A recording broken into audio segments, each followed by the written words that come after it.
कृष्णपदाय कृष्णप्रेष्ठाय भूतले श्रीमते भक्तिवेदान्त स्वामिन्द नामने नमस्ते सारस्वते देवे गौरवाणी प्रचारिणे निर्विशेष शून्यवादि पाश्चात्य देशतारिणे जय श्री कृष्ण चैतन्य प्रभु नित्यानंद श्री अद्वैत गदाधर श्रीवासादि गौर भक्तवृंद हरे कृष्णा कृष्ण कृष्णा हरे हरे हरे राम राम राम हरे हरे हरे कृष्णा कृष्ण कृष्णा हरे हरे हरे राम राम राम हरे हरे हरे कृष्णा कृष्ण कृष्णा हरे हरे हरे राम राम राम हरे हरे जय श्री शोभनशद की जय जय श्रील प्रभुपाद की जय गुरु महाराज की जय हरि ओम तत्सत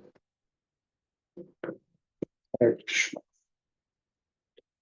So today I think we have to start from mantra 10. So before we start with mantra 10, do you have any recollections about the previous session? Hare Krishna Prabhu. Hare Krishna. In mantra 8, we learned about the divine qualities of the Lord. Like is Sukram, is omnipotent, he can do anything with any limb of the body. Akayam, he doesn't have a material body. Avarnam, he is not the subject of any injury. Shuddham, pure, like is antiseptic. Any impurities when touch him will you get purified.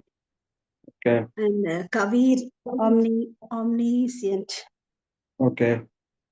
Paribu is a controller. And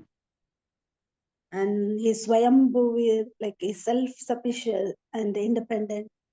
So these qualities we learned in mantra 8.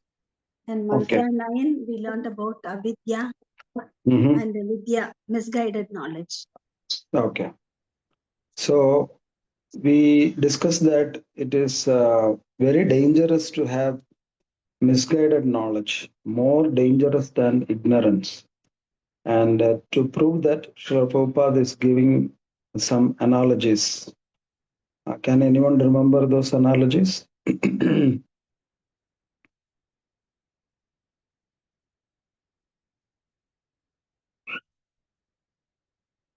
Prabhupada is saying it's like a poisonous cobra decorated with a precious jewel. Do you remember that? Yes, Prabhu. Yes, Prabhu. The bright jewels, cobra decorated with bright jewels. Yes. And it is like decorating a dead body. Creating a dead body. Yes. Right. So let's go to mantra 10.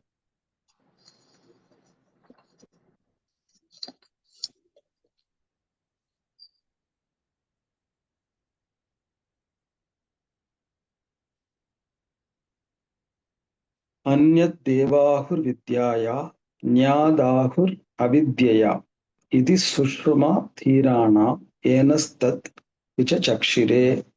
Translation. The wise have explained that one result is derived from the culture of knowledge and that a different result is obtained from the culture of nescience. So this mantra is still talking about vidya and avidya. So in the earlier mantra, we learned that half-baked knowledge is very dangerous. It is better to be ignorant than to have half-baked knowledge. Why is it so? Because an ignorant person, most of the time, he may be little humble and he will be receptive to more knowledge. But if a person is having half-baked knowledge, he will think himself as very learned and he will not be ready to learn. There is a humorous story that is given to explain this. There was one Vaidya in a village. And in those days, there were Vaidyas who were adept in treating both human beings as well as animals. So this Vaidya was like that. He was a veterinary doctor, he was also treating human beings, a general physician. And he had an assistant. So this assistant somehow wanted to become the Vaidya, but he was not so learned. So he used to watch the Vaidya. So once he saw that a horse was brought for treatment, and the horse had a swollen neck. So the Vaidya opened the horse's mouth and saw something inside. And then what he did, he took a hammer and banged at the horse's neck, and immediately the swelling went off. So the assistant was surprised. Such an effective and easy treatment for swelling. Yeah? So he kept a note of this. And after many days, the Vaidya had to leave for an errand to some other place. And the assistant was all alone in the dispensary. And a man was brought to him with a swollen neck, a man, a human being. And this assistant thought, this is my golden chance. I will treat him and prove myself as an efficient Vaidya. And he also asked the man to open his mouth. He looked into the mouth and immediately he came back with a hammer and hit him hard on the swollen neck. You know what would have happened after that? Okay. Afterwards, Why died? and the assistant instead developed a swollen neck because he was nicely beaten up by the people around. So later on, the Vaidya came, the original Vaidya came, and the assistant with a swollen neck asked him, why, when I treated it, did not work? So why it did not work? You have any idea? There are different treatments for different. No, actually, in the case of the horse, the Vaidya opened the mouth and looked inside, and he found that the horse had swallowed a ripe papaya, very ripened papaya. So it was stuck in his neck. So with his hammer, he hit it gently, and the papaya broke. It is meshy anyway, and it went inside. So that is why the Vaidya hit the horse with a hammer. So this foolish assistant, he did not know that. He thought that any swelling, you hit with a hammer, it will be okay. So the point is, half-baked knowledge, partial knowledge, all these are very dangerous. So here, this mantra is saying, the results of Vidya and Avidya are going to be different. Of course, we can judge that. The result of Vidya is going to be different, and the result of Avidya is going to be different. Avidya definitely is not going to yield us any benefit. But is there any difference in the way Vidya is applied? There is a difference. For instance, Ravana was a Vedic scholar. It is mentioned in Ramayana that Ravana is a wonderful scholar in Vedic studies. And Vibhishana is also a scholar in Vedic studies. But then two of them met with two different kinds of results. Even though they had the same kind of knowledge, Vidya, the results derived by both of them was different. Why was it so?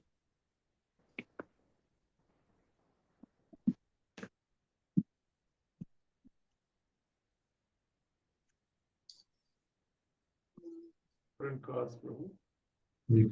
I think Ravana was against in the negative sense.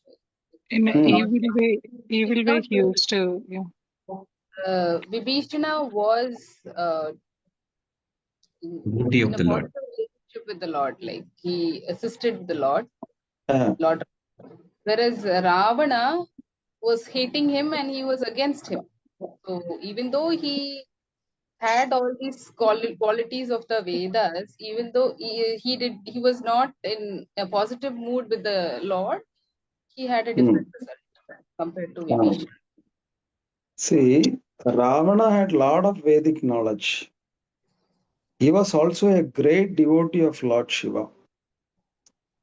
But even then he perished because Ravana did not have a real bhakti.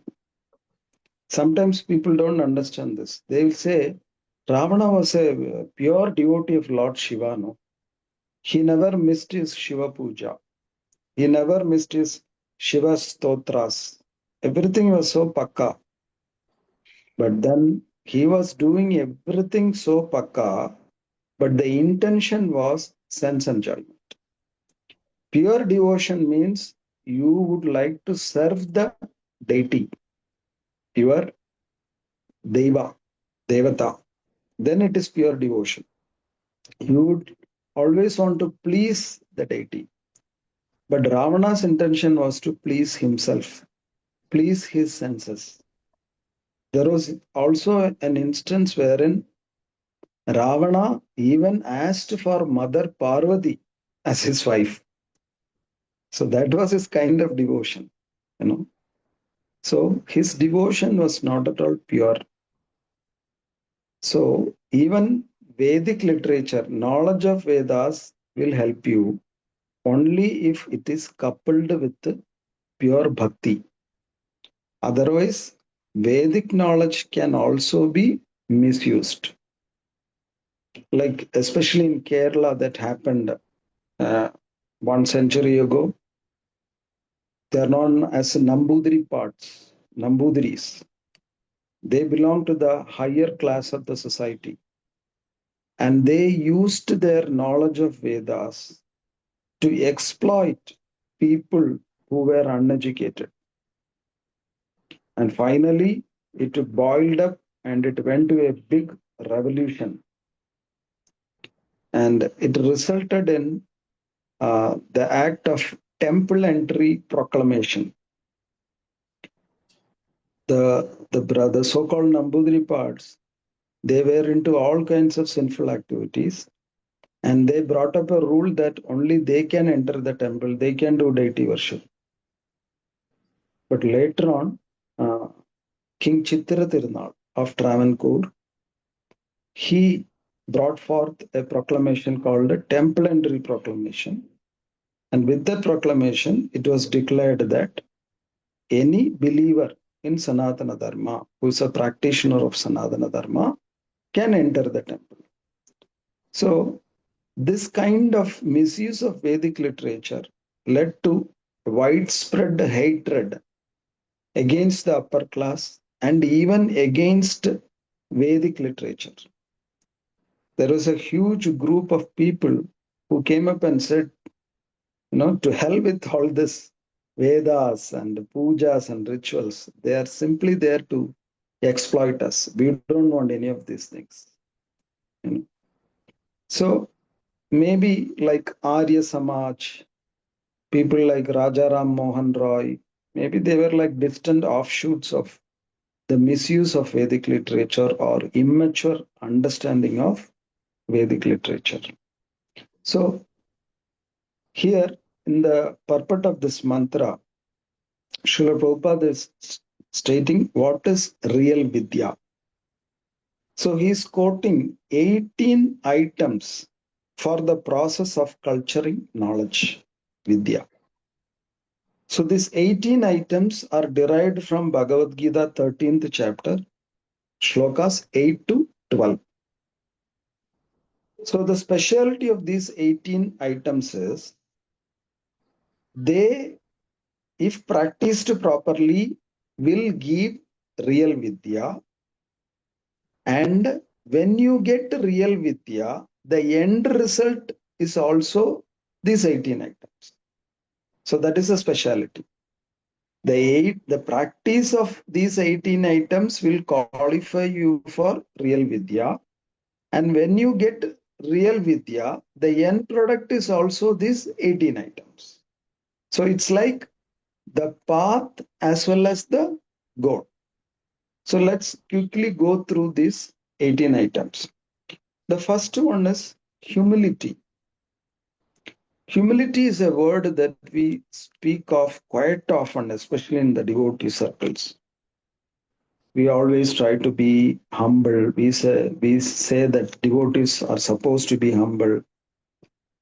There is also a very famous shloka in Bhagavad Gita, which highlights the quality of humility to receive knowledge from Guru.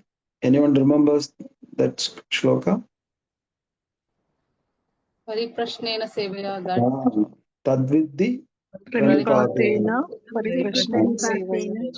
Upadyakshati jnana tattvadarshana. So where is the word humility here?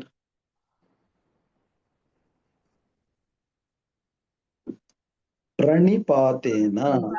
Pranipatena means with the folded hands.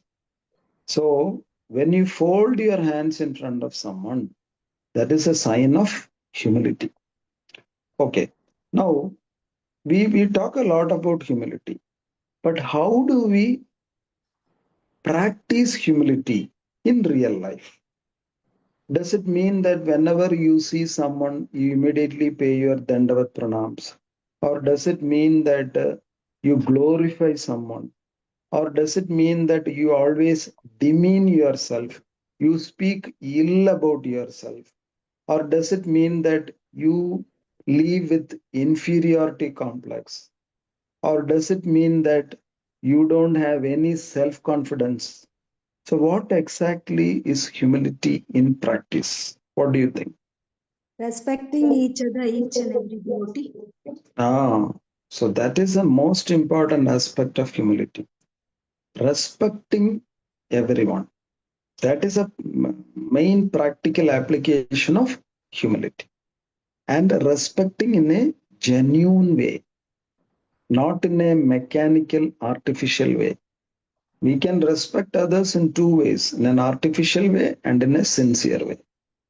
So if we respect someone in a very sincere, genuine way, then that is real practice of humility. It is easy to respect someone in an artificial way. But how is it possible to respect everyone in a sincere way? How can we prepare ourselves, or how should be our mindset so that we can do it sincerely? So when we see everybody, soul and Atma and Paramatma in everybody, then naturally we will have that humility developed.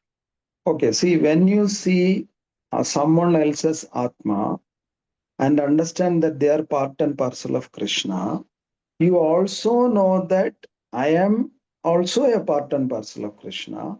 I am also a soul. So that means both of you are on the same level. Then will you feel like respecting that person? Normally, you feel respect when you feel that this person is superior to me. Then naturally, we'll feel like respecting a person. But when you see another person as a soul or part and parcel of Krishna, then we are also at the same level. Then how do we feel respect to that person? Prabhu, we can continue that Paramatma in others. Servant of the servant. Dasa Dasana. So that is an important point. So we have got two identities. In fact, we have got three identities. The first identity that we have is we are soul. We are Atma, part and parcel of Krishna. The second identity is Jivera Swarubhaya Krishnera Nitya Das. We are not only part and parcel of Krishna, we are also servants of Krishna. But there is a third identity which will help us to respect everyone. That is Gobi Bhartra Padakamalayur Dasa Dasanu Dasa.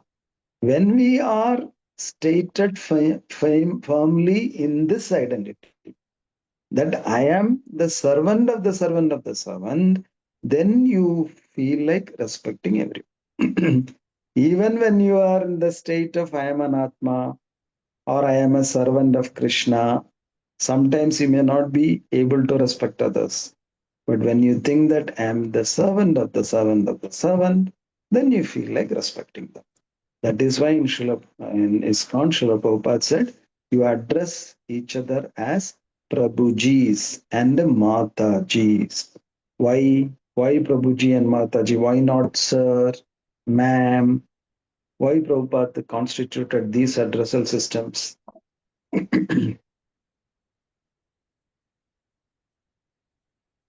Prabhuji means what? Prabhu means master. Master. So the main emotion between a master and a servant is respect. Isn't it? The servant respects the master. That is the most important emotion. So you have to respect. And what is the meaning of Mataji? Mother. Motherly. Definitely in our culture, we always respect our mother. Isn't it? Mata, Pita, Guru, Devam. No. So whenever we address each other as Prabhuji or Mataji, that is to be done with a sincerity and a real sincere respect to everyone. Otherwise, we'll be in ISKCON for so many years, but our heart will be very artificial. It will become very hard. It will not become soft. So the first item is humility. The second item is pridelessness.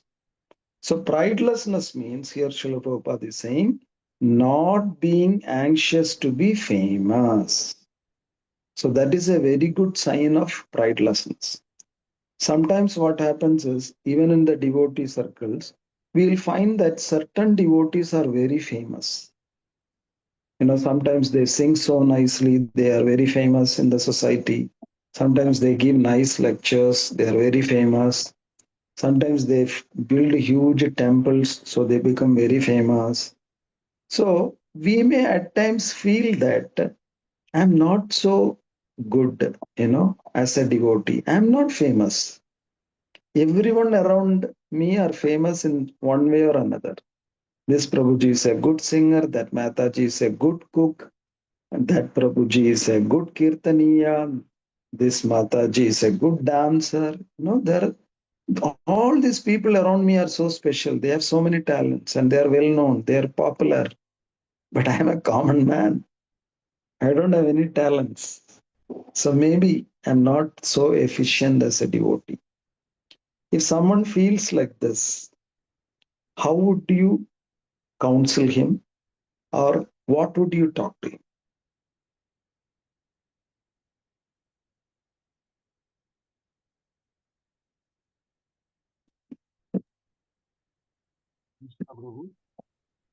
Prabhu, Yeah. our only duty to serve the Supreme in whatever Okay. way, in whatever way we can do, Prabhu. We should not expect anything. So we are not here in ISKCON to get name, fame, or glory. Our only duty is to serve Krishna and please Krishna, isn't it?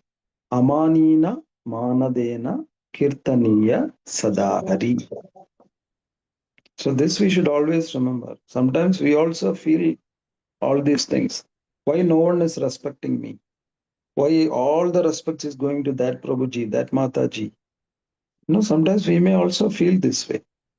But when you have this feeling, understand that you came to ISKCON not for this popularity or name, fame, all those things. You came here to please Krishna. And how much ever you are popular, one day everything will come to an end. There were so many celebrities in the history of mankind. But do people talk about them once they leave this earth? No. There are so many wonderful singers, dancers, film actors. Once they're dead and gone, that's it. Then a new person comes and everyone is behind that person, isn't it? So it is so fleeting, so temporary. So when we have such feelings that I am not properly respected, I should also do something to gain respect and be in the limelight, understand that you are moving out of the track. It is always better to be a meek, humble, unknown person. That is very safe for your personal devotional service. When you become famous, when you get a lot of respect, it is actually very dangerous. So that is the second quality or second item. Third one is non-violence. Non-violence doesn't mean physically not hurting someone. Here Srila Prabhupada is saying not putting others into distress. See, for example, there is a program happening in the temple. So there is one Mataji and there is another family. They have a car. So this Mataji said, "Can you, Prabhuji, can you take me when you go back because it will be late in the night?" So that family agreed. But then when they were about to leave, this Mataji got a lift from somebody else and she went away without informing the other Grihastha family. And the other Grihastha family, they are searching for this Mataji. And they are calling her and she's not picking up the phone. And they are worried about her, So when this is happening, what are you actually doing? You are putting someone into distress. So please don't do this. Especially with Vaishnavas, you have to be very careful. Make sure that your actions, your words, they don't put anyone into unnecessary distress or anxiety. So that is non-violence. So non-violence simply doesn't mean you physically hurt someone. It also doesn't simply mean that you use hurtful words. It also means that you don't put anyone into anxiety or distress. And the fourth item is tolerance. Even in the face of provocations. See, when suppose you are in a immigration counter, you are about to enter a foreign country, and the immigration officer is asking you irritating questions. He's asking you, why did you come to my country? What business you have? How can we trust you? What is the guarantee that you will return back to your home country? Like that, he's asking you a lot of irritating questions and say in a disrespectful way. Will you become angry with that immigration officer? If you become angry, you'll be denied entry into the country, you'll be deported back. That is the situation. In that situation, will you become angry with that immigration officer? No. Tolerate everything. No. You will not. You will smile at that officer, You will even be ready to pay your pranams to that officer. Somehow, please let me in. I have spent so much money on my airfare. I have some important business to do here. Please, please. Whatever he tells you, whatever he scolds you, he will tolerate. Is that real tolerance? No. No. Why? Why You're this just is putting not on a real show to tolerance? get something done. It It is is Huh? Because pretension, the work Prabhu. putting has on to a be show done, to get so something done, We pretending. are Ah, we are yeah. expecting something out of it as a return from Yes. the. Yes. So don't misunderstand that you are a very tolerant person. Don't go back home and say, I'm very tolerant. I tolerated this immigration officer. Someone else in my place would have hit him. No, no, no, no. This is not tolerance. Tolerance means you have the authority to hit back or give back. You have the freedom not to tolerate. You don't get anything by tolerating. Even then you tolerate, then it is real tolerance. Well, if you are not gaining anything by tolerating, then why should you tolerate?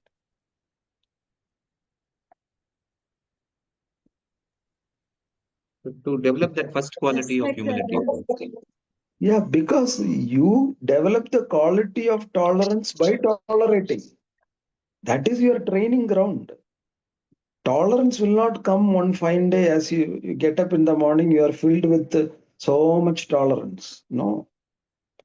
Tolerance comes through tolerating. Even when you have the liberty and freedom and authority to get back to that person or hit back that person, either verbally or physically or whatever it is, even then, when you tolerate, then you learn tolerance. So that is what Srila Prabhupada is saying, even in the face of provocations, if you are able to tolerate, then that is real tolerance. And the fifth one is simplicity.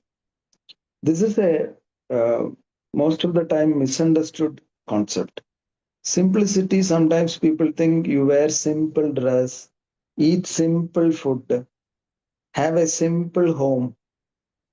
You ride a two-wheeler, don't ride a car. In the train, always ride in a general class compartment. Don't book a third AC or second AC. That is simplicity. You don't wear chappals when you walk. That is simplicity. But Srila Prabhupada is saying, no, simplicity means to avoid duplicity in dealings. So what does it mean that someone is duplicitous in their dealings? What does it mean? Acting in a different way. Acting same with everybody. Huh? Different and different. They With think Internally different and act something different. different and externally showing yourself in a different way. Yeah. In Tamil they say, உள்ளொன்று வைத்து புறமொன்று பேசுதல். Keeping something inside the heart and speaking something else outside. Different outside. Transparent, being transparent. That is being. Simplicity means you have to be very transparent. In Valmiki Ramayana, when Valmiki went with his disciple Bharadwaja to take bath in Tamasa Nadi, and he saw that water was so clear, and then he immediately said, the clarity of this water is like the heart of a sadhu. So why he came up with this statement?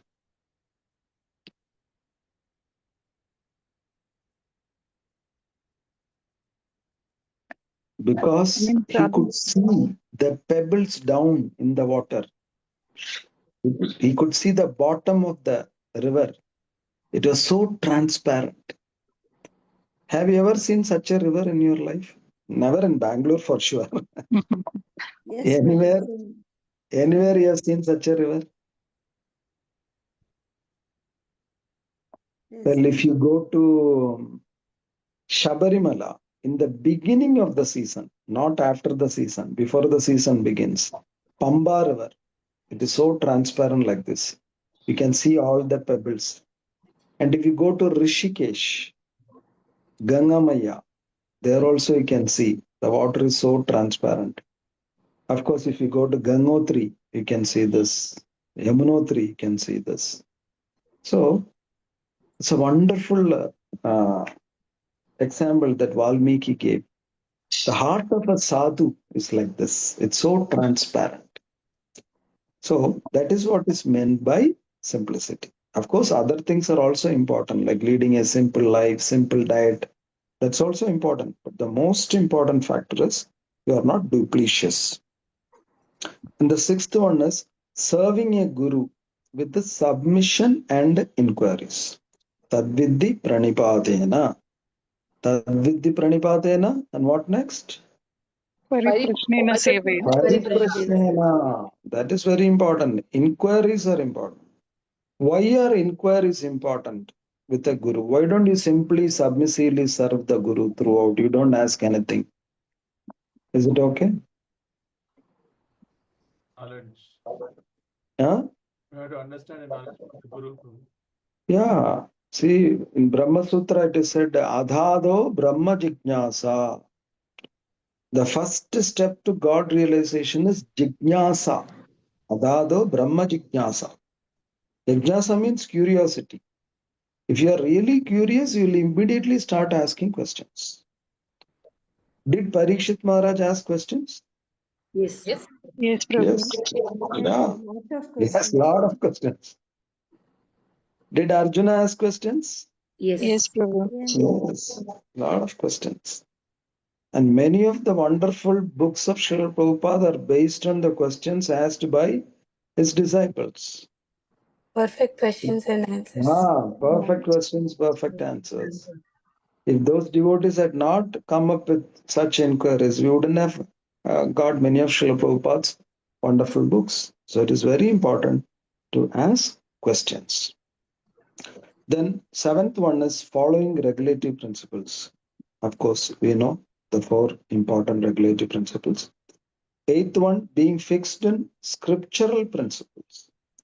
Being fixed in scriptural principles means what? What does it mean? Following this. Following Shastra, like what Acharya. Following the scriptural injunctions, even though you don't understand them, even if you don't have faith in them, even if you don't think there is logic in that. That is what is meant by being fixed in scriptural principles. So will there be any use if you simply follow the scriptural principles without 100% faith or shraddha? Will it benefit you?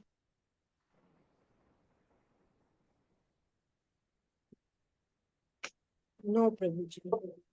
No. So if you don't have faith in scriptural principles, you should not follow it. We should follow it. We should follow. Deeply, we try to understand the scriptures. See, one Acharya is saying, chant Hare Krishna Maha Mantra. All your sins will be mitigated. You will go back to Godhead. But you did not have any faith. This devotee is saying something. I will not follow it.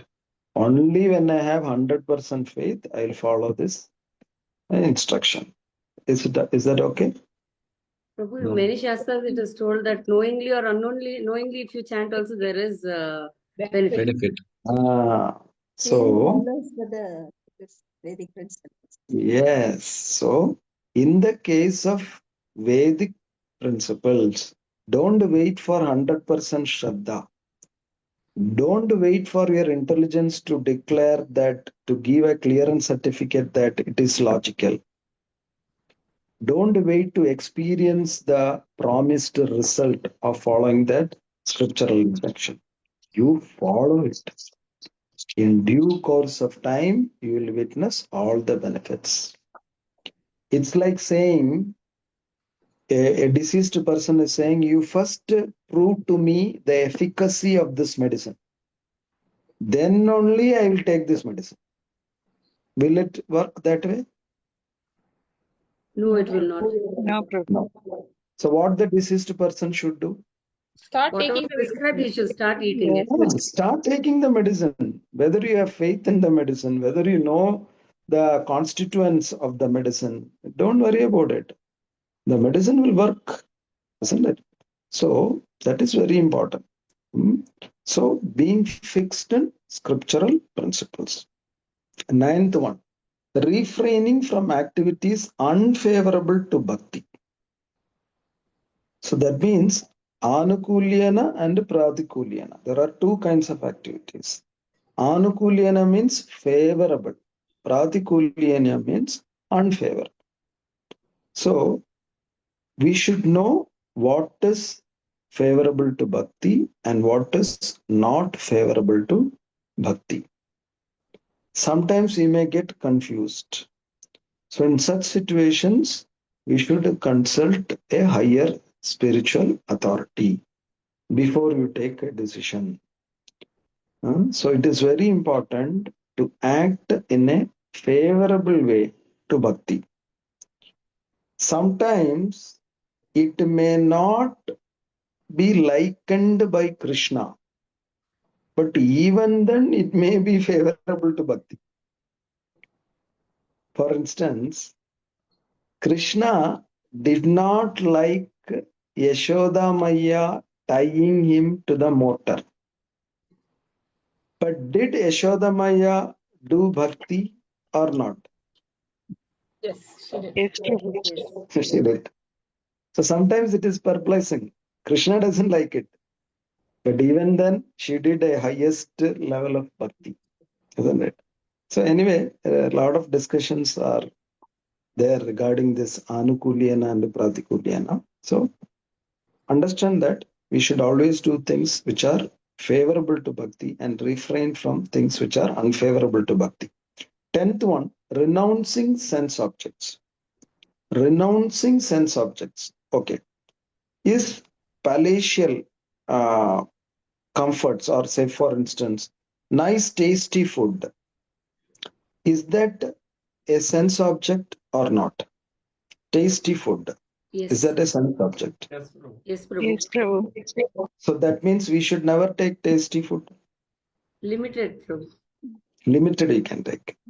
Offering Limited means how many times a day? 5 times a day? No, Prabhu. Limited. I'm limited. I'll take only 5 times. Okay. So what do you mean by limited? Once in a while.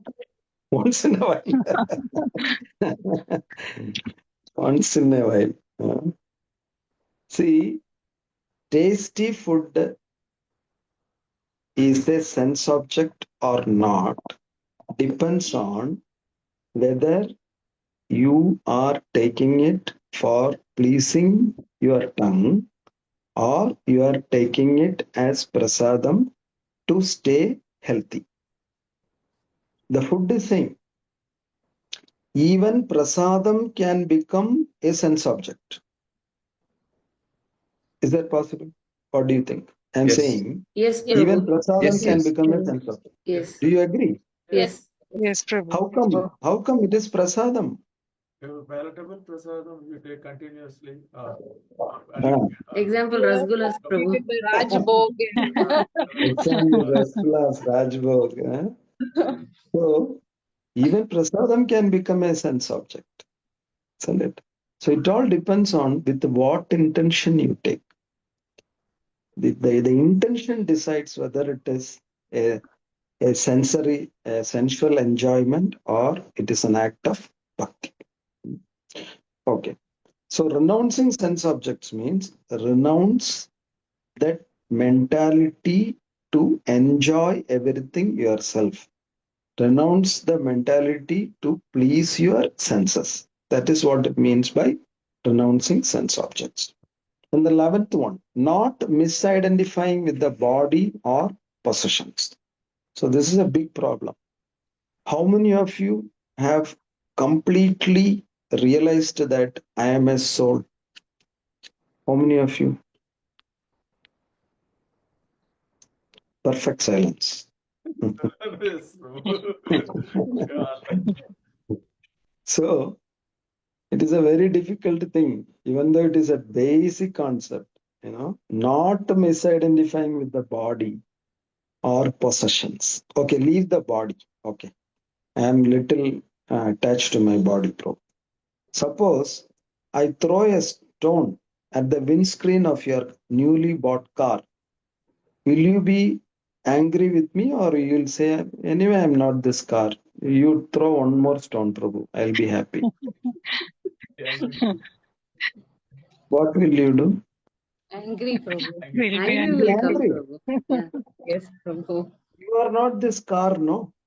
But it's my car. No, That my is there, no, Prabhu. So for this Mataji, if I throw the stone in the neighbor's car, it is fine with you? You are perfectly fine. But So, laughter is actually a yes.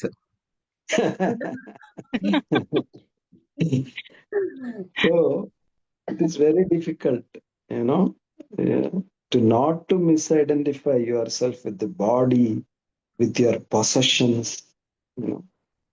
Recently, I saw a video wherein one lady, she was about to enter a train. The train just started moving, and one of her chappals fell in between the platform and the train.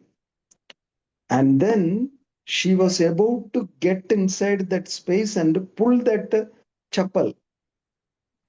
So she could have lost her life, but someone came and pulled her out. They said, "What foolish thing you are doing?" They scolded her. So for one chappal, she was ready to take such a big risk. So sometimes we will not even realize we have identification with even petty things, not very valuable things, even petty things we misidentify, and we get disturbed when something happens to that, when we lose that. So all these things are not favorable to bhakti. The 12th one, knowing the misery of birth, old age, disease, and death. So this is one concept in Vedanta Sutra. It is called Dukkha Doshanu Darshanam. Dukkha Doshanu Darshanam. We should have this quality. Vedanta Sutra says. What does it mean? Dukkha Doshanu Darshanam means what?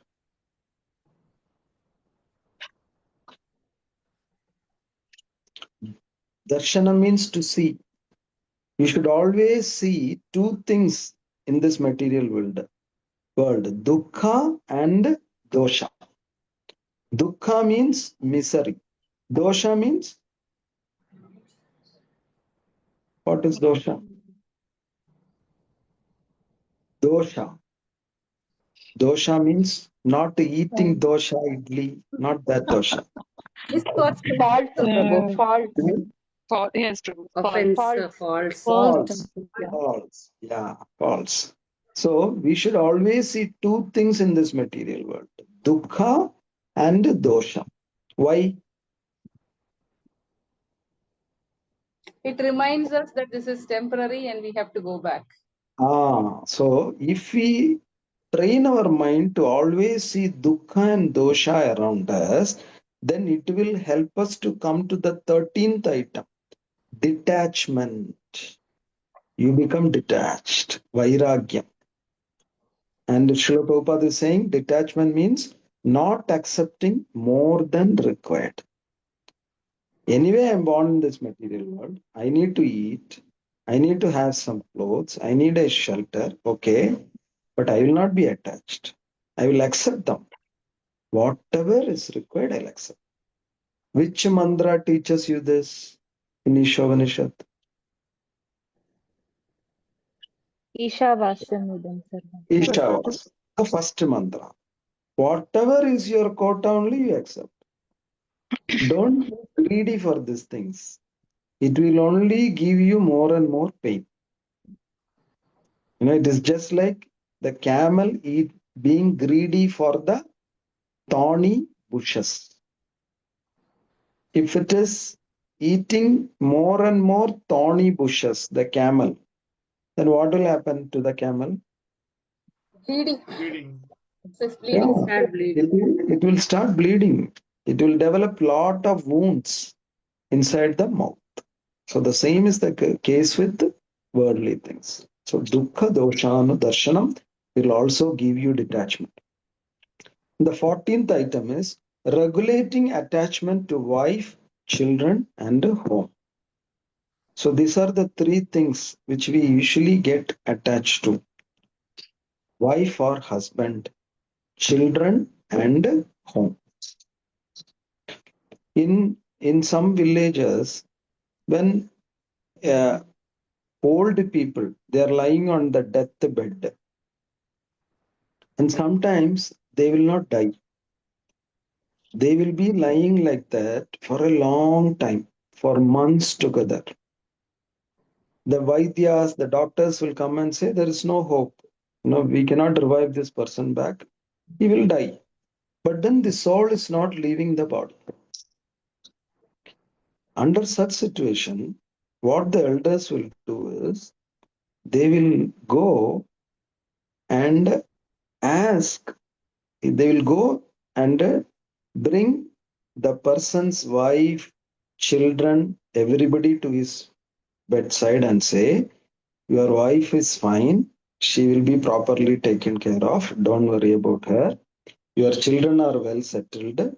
They also don't have any problem. and your house property is also taken care of. It is properly divided. Your neighbor is not taking your land or anything.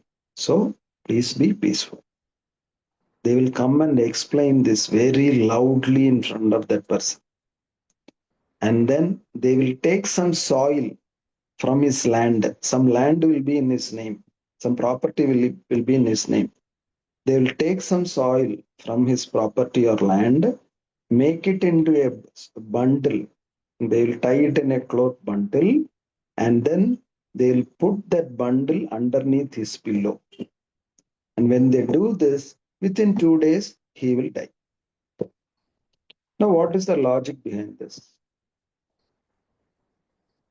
Excess attachment to his family and property is not allowing him to die. The anxiety that he has towards these possessions, that is not allowing him to pass peacefully. Yes. So is that a very good situation? Is that the ideal way for a person to leave this body? No. No. No. Even though he is pacified, but he will be still thinking about his wife, his children, his property. And then if he is leaving his body in that consciousness, what will happen to him? He will again rebirth. Again he will come. He will again be born. He'll be again be born in the same house sometimes as a rat, as a lizard, as a snake. So it is not a good way to leave your body. So that is why this item is saying it is not, doesn't mean that you be completely detached from your wife. You even don't look at her face. You are Maya. I will not stay in this house. You stay in that room, I will stay in this room. Only you cook and feed me. That I will eat. But I will not look at your face. No. That is not the way to be detached. That is why Srila Prabhupada is saying, regulating the attachment to wife. One fine day you cannot leave them.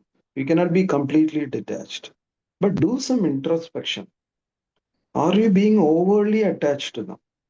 Then it is not good. Reduce your attachment. Understand that you have to be attached to Krishna.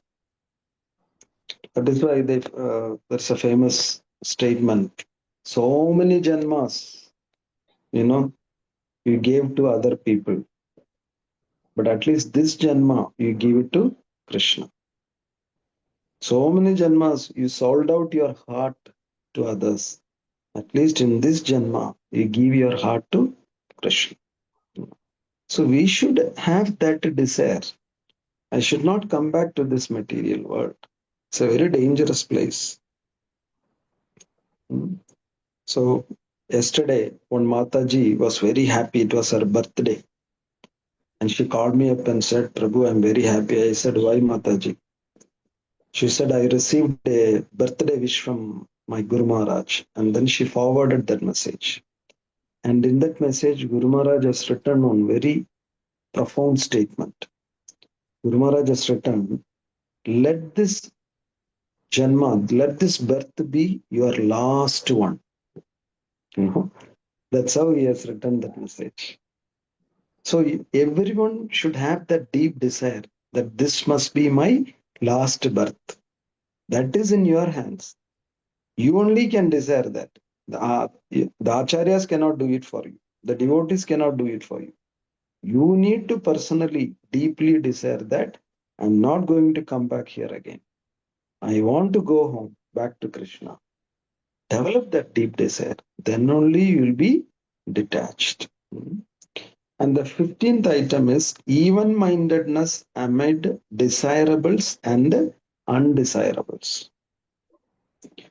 Even-mindedness. Even-mindedness means samatmika.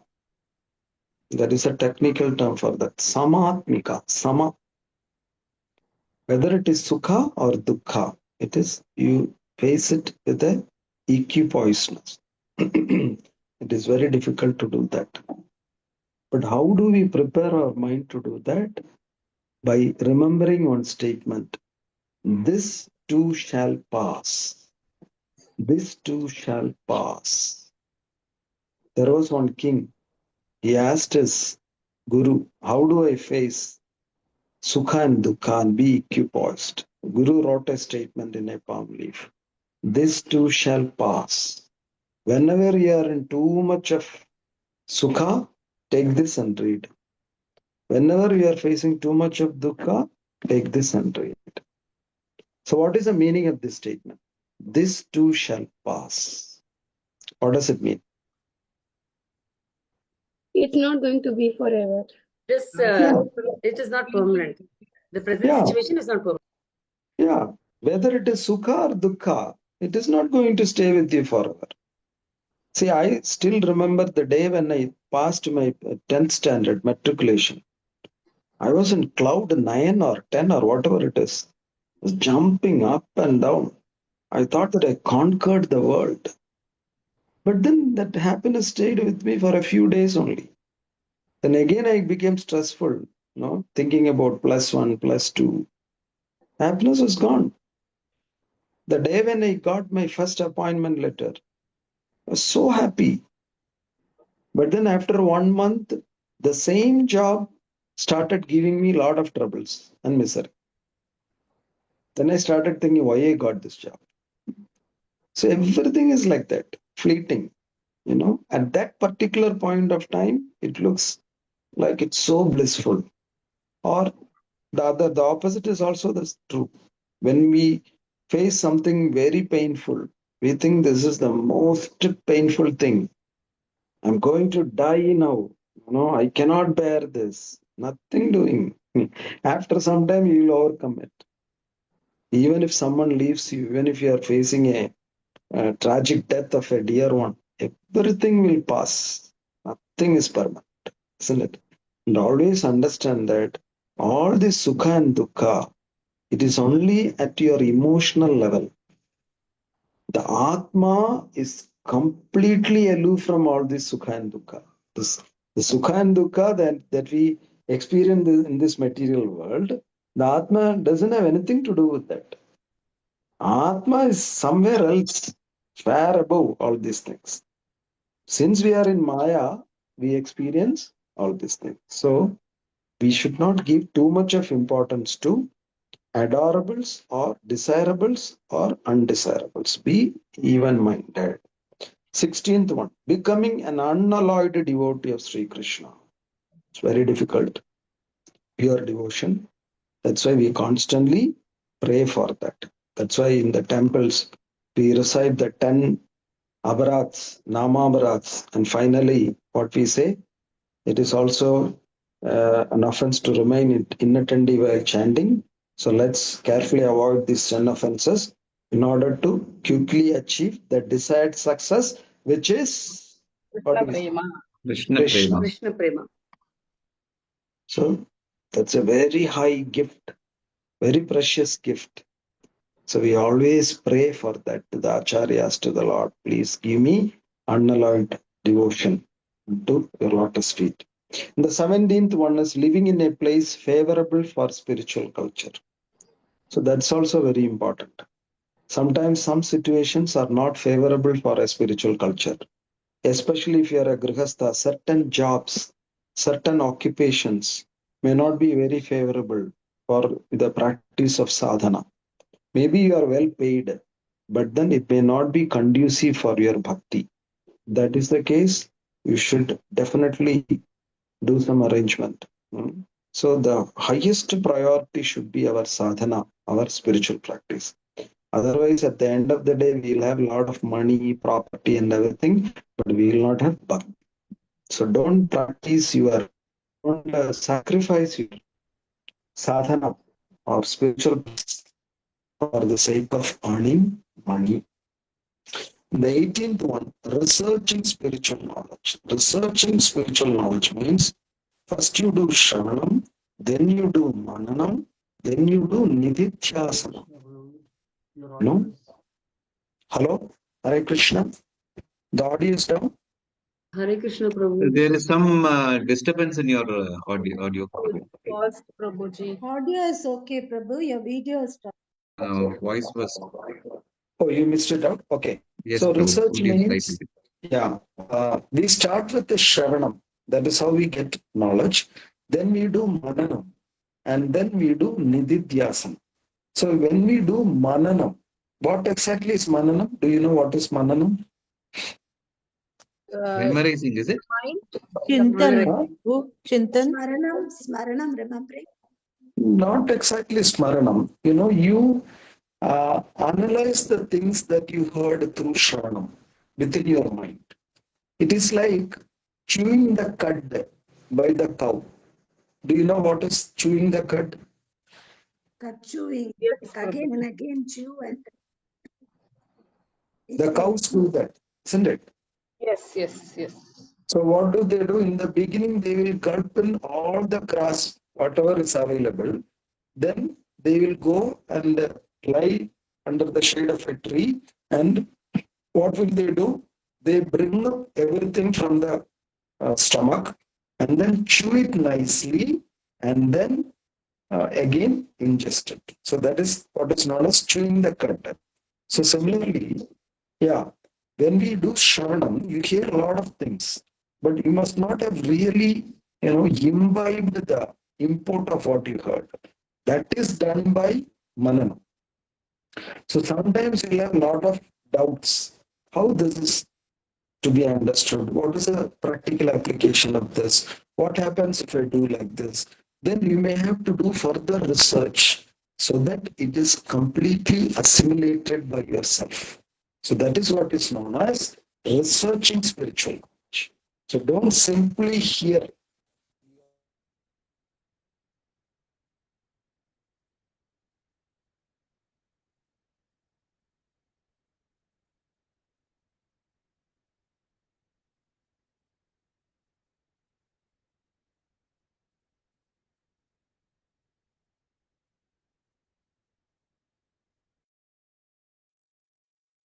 Okay, I think there is a network issue.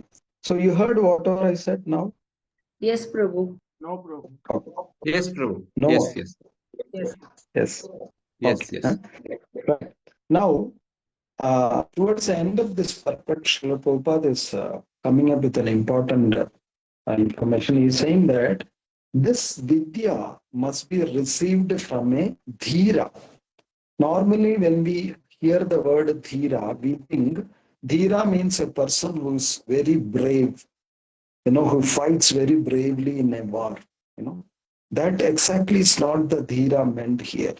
Here, dhira has got some important.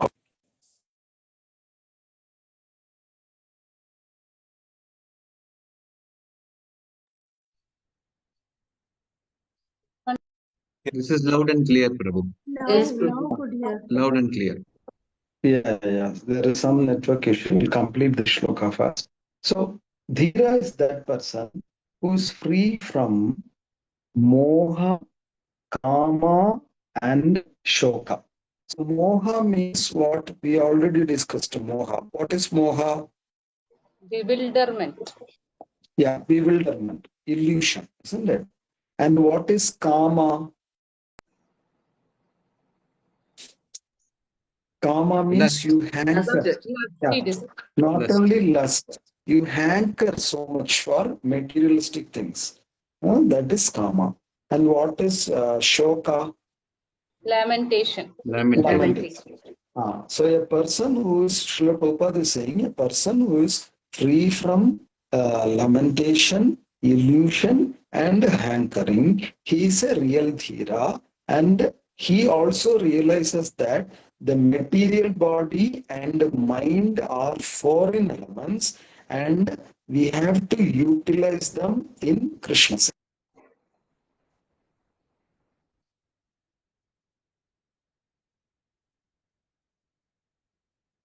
Can you come again, Prabhuji? It was not clear.